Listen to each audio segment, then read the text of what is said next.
Welcome to the Tech Egg. Don't get scrambled. Enjoy the video. In this video, I will show you how to change your Ford Fusion tail light bulb.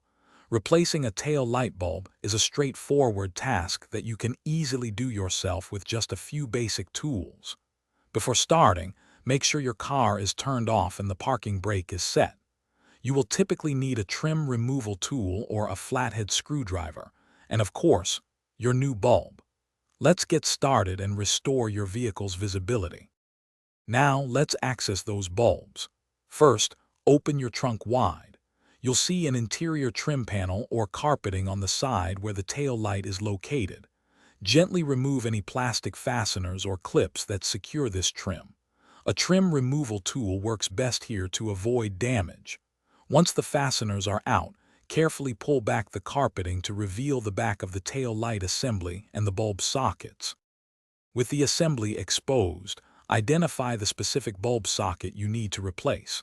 There are usually different bulbs for brake, reverse, and marker lights. Twist the chosen socket 1/4 turn counterclockwise and pull it straight out. Carefully remove the old bulb by pulling it directly from the socket. Insert your new bulb, ensuring it's seated correctly. Remember, avoid touching the glass of the new bulb with your fingers. Now let's put everything back together. Carefully insert the bulb socket back into its opening in the tail light assembly. Give it a 1/4 turn clockwise to lock it firmly in place.